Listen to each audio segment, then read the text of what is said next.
देख लिया ना पुरुषोत्तम जी, आपके सामने आपकी बिटिया डिग्री और डिप्लोमे लेकर खड़ी है।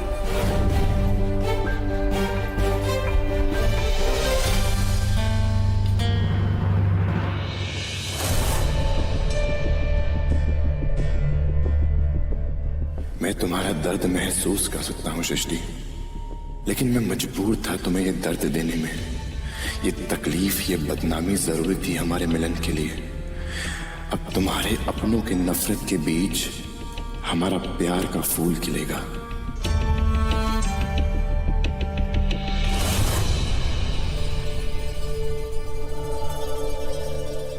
सृष्टि, मैं समझ सकता हूं जो तुम पर बीत रही है। आज जो कुछ भी हुआ वो बहुत गलत हुआ। मैं समझता हूं कि तुम्हारे ससुराल वाले जाहिल थे, लेकिन सर ने तुम पर विश्वास क्यों नहीं किया? शायद सर की भी गलती नहीं है। उस रागिनी ने इन सबको ऐसे फिल्म दिखाई है जैसे उनको विश्वास करना पड़े। मैं निकलता हूं, लेकिन प्लीज तुम मुझसे एक प्रॉमिस करो कि मेरे जाने के बाद तुम बिल्कुल भी नहीं रहोगी। Please promise me. शेखर, जाओ यहाँ से। हाँ, लेकिन सृष्टि। जा। ठीक है, मैं जाता हूं। Please take care. पूरा एपिसोड देखिए ZEE5 पर।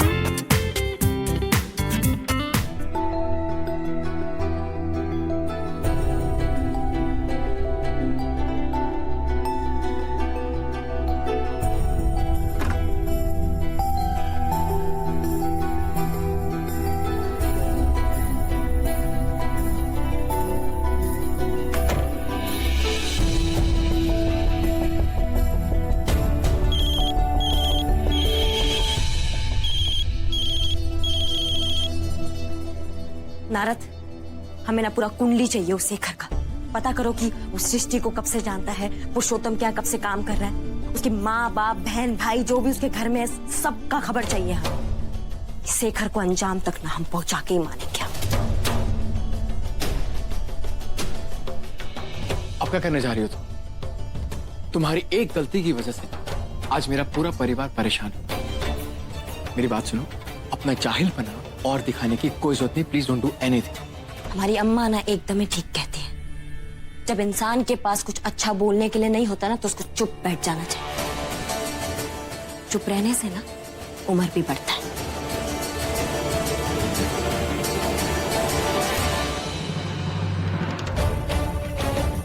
तुम्हारी अम्मा जी ने ये नहीं सिखाया कि अगर किसी इंसान को रिश्ते समझने की अकल ना हो तो उसे उस रिश्तों से दूर रहना चाहिए। एकदम ही सही बोले मिस्टर जिया। हमें रिश्ते नातों का ना बिल्कुल समझ नहीं है। अगर होता,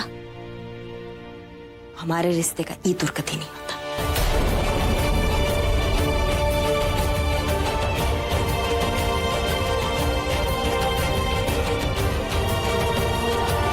उनको भी तो अभी भी पता चला है। एक मिनट मैं फोन करता हूँ बाद।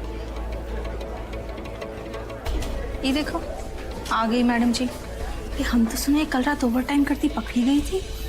तुम अब सुनियो, अरे हम तो पहला दिन से ही जानते हैं इस शेखर के चक्कर में तो अपना पति को तलाक देना चाहती है।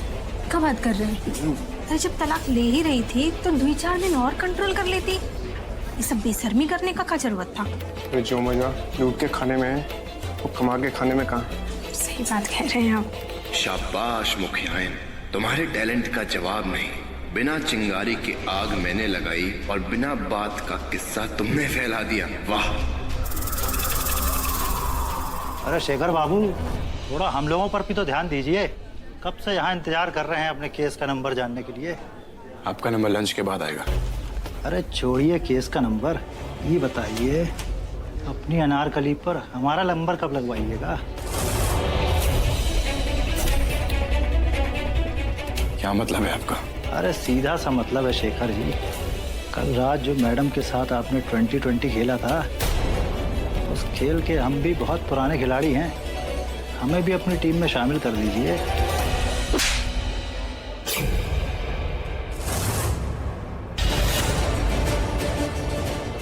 तेरी हिम्मत कैसे हुई घटिया बात करने की? जान ले लूंगा तेरी। अरे शेखर बाबू छोड़िए, क्या कर रहे हैं आप? कानून अपना हाथ में लेंगे क्या? छोड़िए।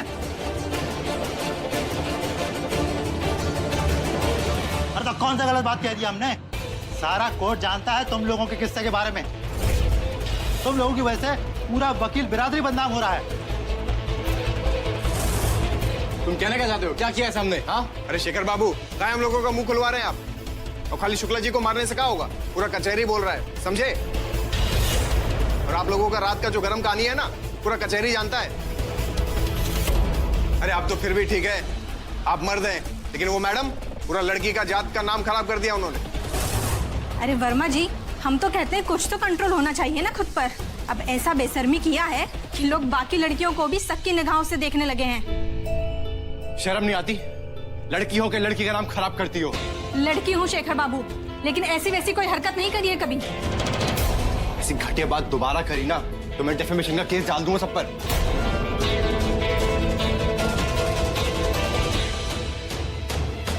तो चलो यहाँ से। हाँ, जाइए यहाँ से। मैं भी अपने बीच में ऐसे गंदे लोग नहीं चाहिए। आप लोगों की वजह से पूरे कोर्ट का माहौल खराब हो रहा है।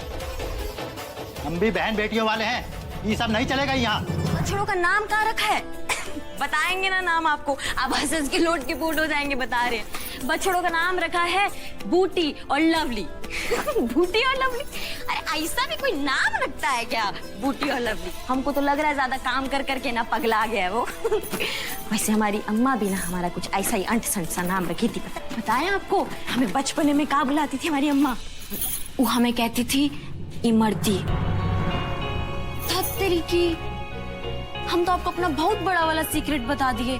अब देवर जी आप हमें ना प्रॉमिस कीजिए कि आप ये नाम किसी को नहीं बताएंगे घर में। भाभी, आप हमें कुछ समझाने आएंगे? अगर ऐसा है तो। अरे नहीं, हम कहे आपको कुछ समझाने आएंगे। अरे देवर जी, आप तो खुद ही कितने समझदार हैं। हम तो आपको ना नाश्ते के लिए बुलाने आए थे। भूख लग रहा होगा ना आपको, चलिए नाश्ता कर लीजिए। नहीं भाभी, हम बिल्कुल समझदार नहीं हैं, लेकिन अब हमें थोड़ा थोड़ा समझ में आने लगा है। और जितना हम समझ पा रहे हैं ना, उस हिसाब से हम सृष्टि जी को कभी माफ नहीं करेंगे। किसी के कहने पर भी माफ नहीं करेंगे। हाँ ठीक है, तो मत कीजिए माफ। कौन कह रहा है आपको माफ करने के लिए? अरे देवर जी, हम तो आपको यहाँ ये कहने आए हैं कि उसके चक्कर में ना आप अपने आप को तकलीफ मत दीजिए। आप वो कानून की देवी के चक्कर में साइड पे जाना शुरू किए थे ना, छोड़ दीजिए।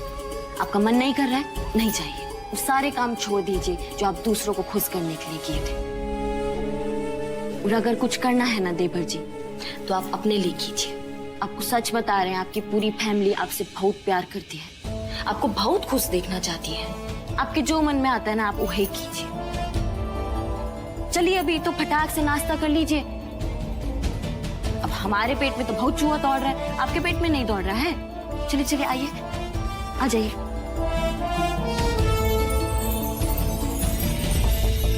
काम करने लायक नहीं छोड़ा।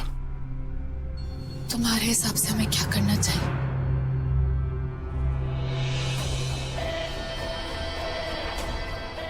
सृष्टि, अब हमारे लिए यहाँ पर कुछ भी नहीं बचा। हमें लगता है कि यहाँ के लोगों की याददाश्त बहुत कमजोर होती है। जब हम यहाँ पर रहेंगे ही नहीं तो सबके मुंह अपने आप बंद हो जाएंगे। हमें हरिनगर छोड़कर जाना होगा।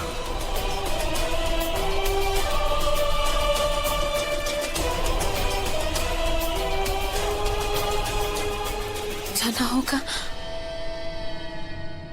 हम कहाँ जाएंगे? हम दिल्ली जाएंगे सृष्टि। दिल्ली? हमें वहां पर कोई भी नहीं जानता और वो हमारे लिए एक नई शुरुआत होगी और यही बात हमारी ताकत बनेगी। आसमान छूने की अपॉर्चुनिटी होगी वहां पर। सृष्टि, मैं तो कहता हूं कि इस मुश्किल को एक अपॉर्चुनिटी समझो। हमें एक नई और बेहतर जिंदगी बुला रही है सृष्टि। और वैसे भी यहाँ पर बेइज्जती के अलावा कुछ भी नहीं बचा। बोलो सृष्टि, चलोगी ना मेरे साथ?